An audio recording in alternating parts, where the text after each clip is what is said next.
So thank you all for coming tonight on such a crazy weather day. It's great that so many of you were able to make it. And we're really pleased that Dr. Mark Hauber was able to make it tonight too, all the way from Manhattan, with the Office of Research. And as many of you may know, the Office of Research provides a lot of support to grants offices across the CUNY, so we're thrilled that he could be here tonight. And I hope that we'll continue to take advantage of the services and the support that they provide. I wanted to thank the Grants Office, take this opportunity to thank everybody in my office who's been working hard all year. And particularly I wanted to thank Sue-Ann Solares-Loza for putting together this event tonight, because she did the whole thing by herself, and she did a beautiful job, and we want to thank her.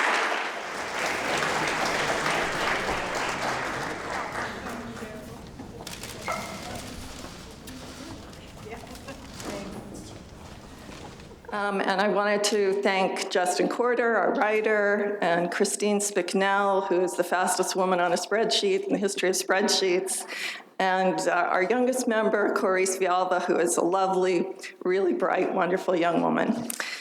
And finally, I want to thank Denise Ward, the new vice president of OGSP. She's, in addition to everything else she's been doing, she took over overseeing the grants office this year. And she's provided a great deal of support and guidance to our department. So with that, I'll introduce Denise. She's going to say a few words.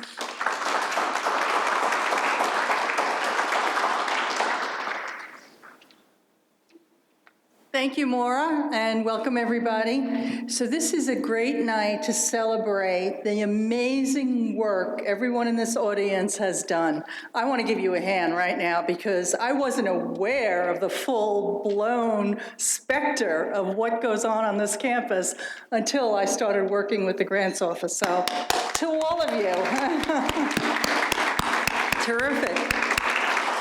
So what you see in your brochure, as well as what's displaying, are the grant PIs and the grants that have been awarded in this last year. And that constitutes about $6.3 million of grants, either renewed or new grants awarded in the last year. And it's about half and half, new and renewed. And of that, there are grants which are federal, city, state, private foundation, and CUNY grants.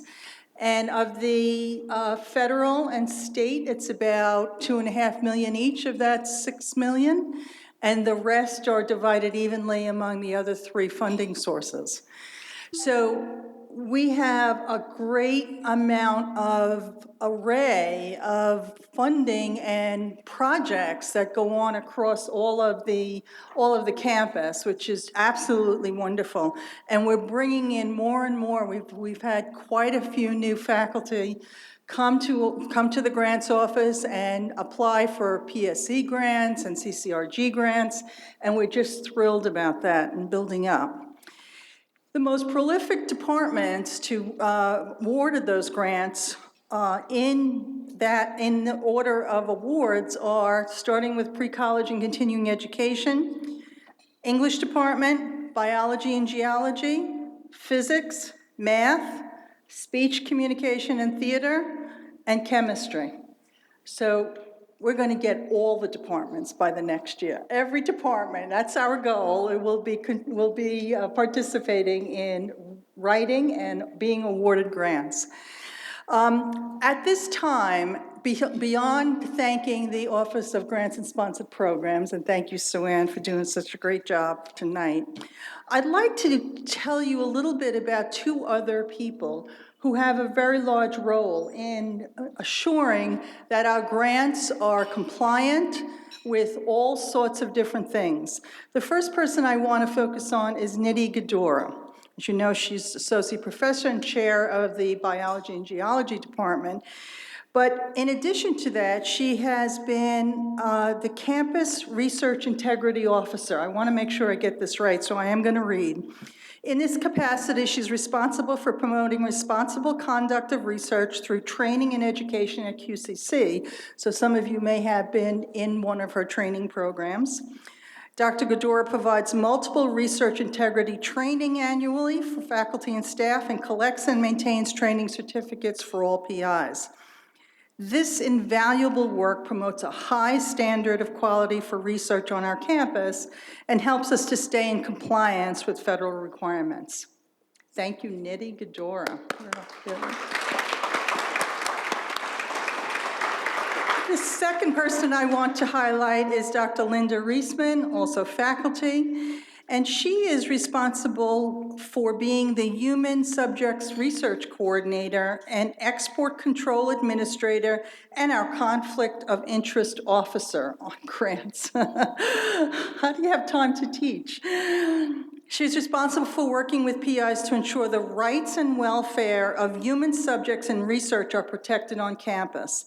She provides oversight, administrative support, and educational training to ensure that CUNY research complies with federal and state regulations and meets the highest ethical standards.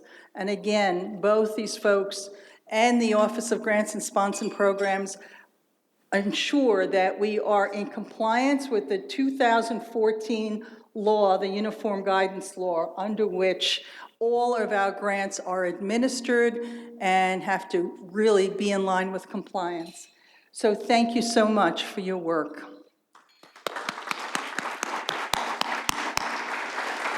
At this time, I'd like to introduce our president, Dr. Call.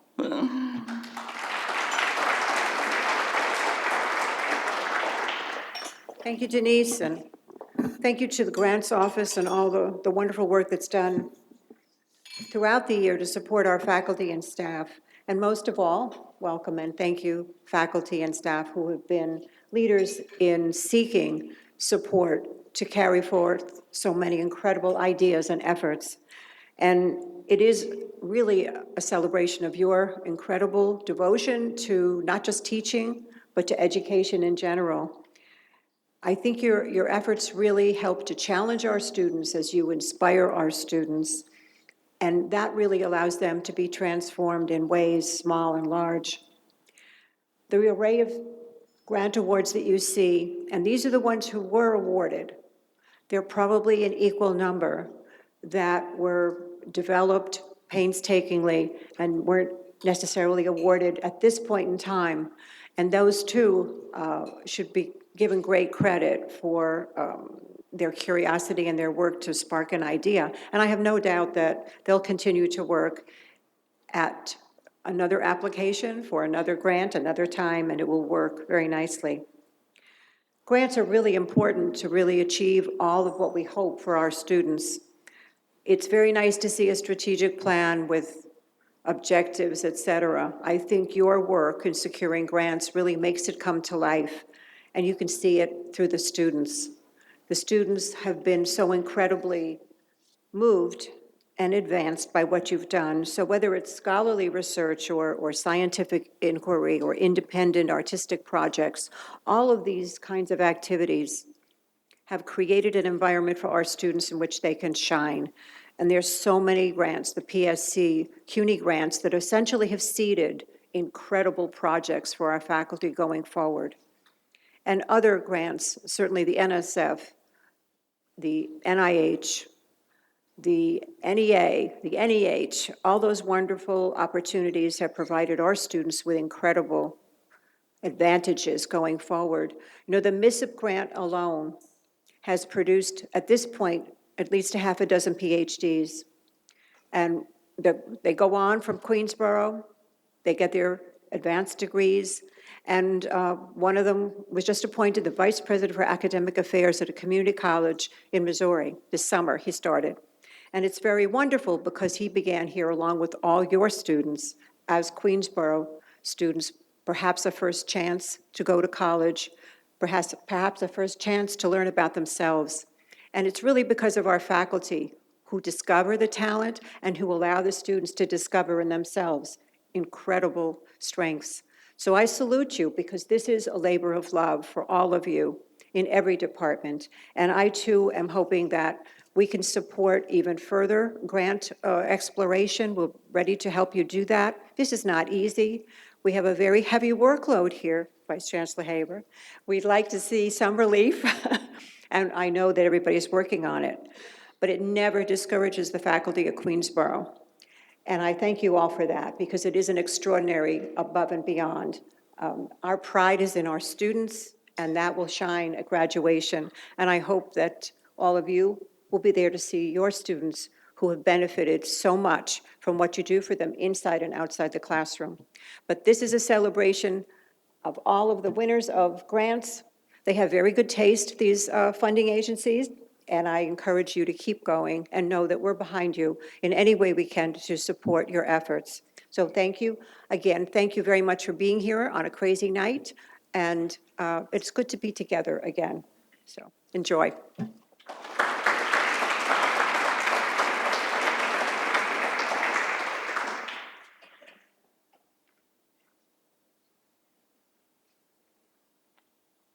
At this time, I would like to introduce you to Mark Haber, Dr. Mark Haber, Interim University Vice Provost for Research.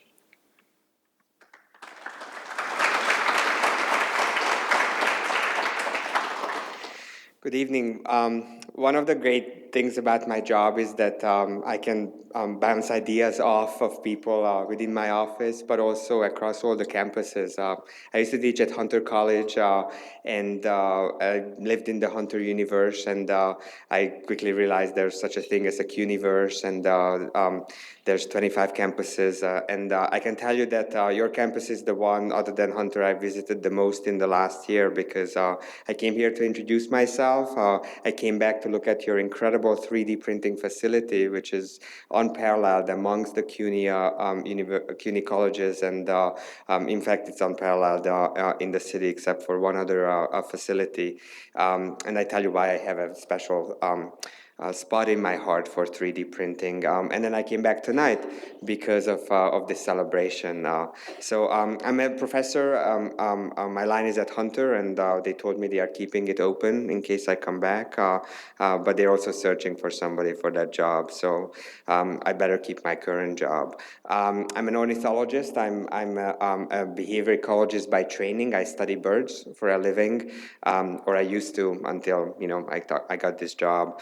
And I'm the Interim University Vice Provost for Research, which means I have the best job in the cabinet of the Chancellor. Everybody else is troubled all the time, and we're waiting for the budget. My job is to celebrate your successes and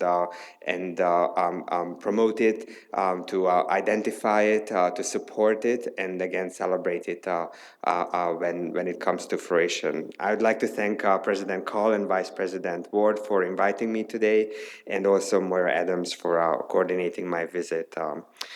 These are very uncertain times, not just for the weather today, but more importantly for research and educational funding of all types.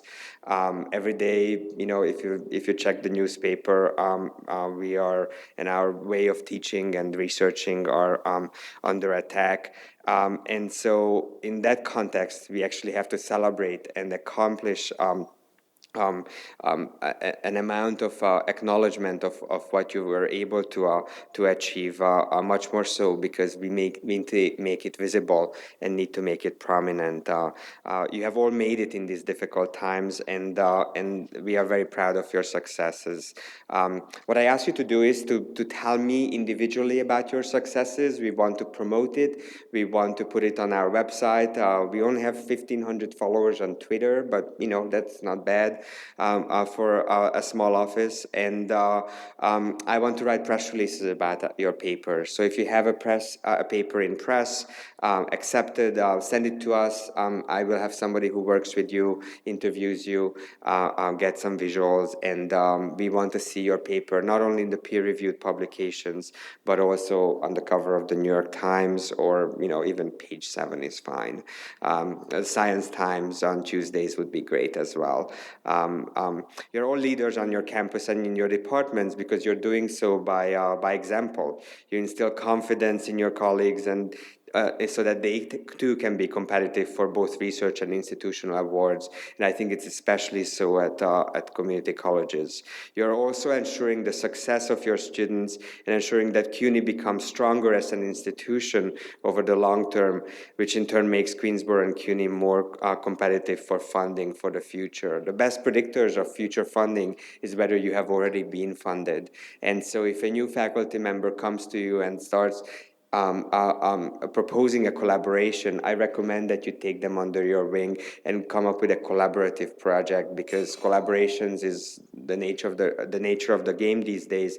But also getting to work with somebody who's successful will allow that person to grow and become successful as well. In the last year, especially, my office has expanded both the definition of science and research to accomplish humanities, to accomplish the social sciences, to accomplish projects that have to do with pedagogy. Research office is no longer limited to bench sciences. It accomplishes all of what, encircles all of what CUNY is famous for. And any type of academic productivity is the cause for celebration. We have new grant programs, especially focusing on community colleges. We have a new book completion award program for those people who want to publish their dissertations or wrote another book since they got tenured. I thought we would give out about 5 to 10 awards.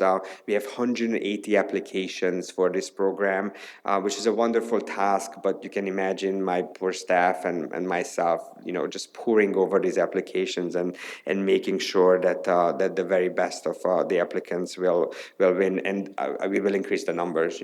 I can't, in a good conscience, just limit the awards to 5-10 proposals. There will be many more winners in this competition. It's also truly inspiring to see both the level of productivity and the degree of success that CUNY faculty are achieving. I can't take credit for it. Former Vice Chancellor Gillian Small was responsible for the last 10 years of my office, but over the five past years, publication outputs have increased over 20% across CUNY, including the community colleges. This shows up in your annual performance report, so please hand in your productivity reports. I think you all got the emails that we're looking for the type of papers and books you've published in the past year. But also, if you just do a Google Scholar search, CUNY is more and more prominent. The numbers are going up, and it's not just because we're hiring more people, we're also hiring better people, and we're turning research and academic productivity into a greater scope of evaluations, of promotions, and achievements.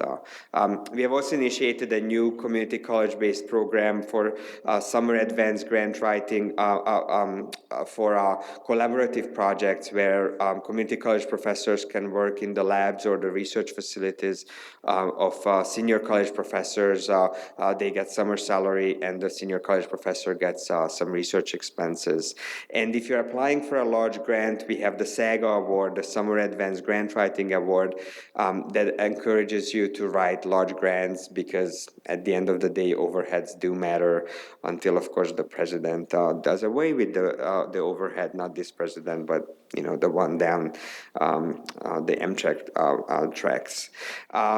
And so it's exciting to see the many governmental agencies and other agencies in today's list of celebrations, because those are the grants that bring in extra possibilities with the overheads. We can help students, we can support the SAGA awards, we can support the interdisciplinary awards, the community college awards. Half of the money for my office comes from support from overhead funds. The other half comes from tax levy funds that the chancellor has set aside specifically for the purpose of research development. Taking enough time to write a strong grant proposal is both a privilege and a necessity. It takes time away from teaching, it takes time away from mentoring, it takes time away from writing those papers. But I know this from personal experience, and I'll be the first one to acknowledge that it took me 2 years, for instance, to even get to the full proposal stage of the Human Frontier Science program. It's a great program. You basically have to find your friends across the world world. You have to have 2 or 3 countries represented, but you can get up to $100,000 per lab for 3 years to do anything you want. You don't even write a budget, they just hand you the money. So I had one of those grants, which was very successful. In turn, getting my first NSF grants took me 6 years. And you might say, well, what is he doing in this job? But I will tell you that the grant that actually was funded was the one that was best written. I read the grants that I wrote before, and I read the grant that was funded, and it was the best amongst all of them. It took me 2 years to develop that proposal. I applied again and again. Maybe it's worth waiting, an extra funding cycle to apply for the next grant if you put in a quality proposal. That was my message from writing those grants. How do I spend the grants? I give it to I fund students, of course. I'm still productive. We just got the cover of the Journal of Zoology this month, which is very exciting. But it's all because of my students, my undergraduate students, my master's students, my PhD students. And so I mentioned that I had come to Queensborough because I was interested in your 3D printing facility. As an ornithologist, I study eggs. I'm interested in why bird eggs are colorful, what are the pigments that make up those colors, and what are the functions. I was just talking to a faculty member here. Perhaps the colors are preventing microbes growing on the eggs and infecting the embryo. And so we tested this hypothesis and found that it's not true. Negative result, where are we going to publish it? Well, I saw a call in a prominent journal for a random call for our publications about microbiology in the context of ecology. And I said, well, it's a negative result, but it's a special issue. Maybe they will be interested in what we want to put together. And so I took the time, I took the January intercession time when my colleagues could work on it. And we proposed the manuscript, and it's now in the revision stage. It looks like they are going to take it. So if you're interested in getting even negative results out there, there are outlets for it that will be interested. This is Journal of Ecology, Animal Ecology. It's one of the best journals in our discipline.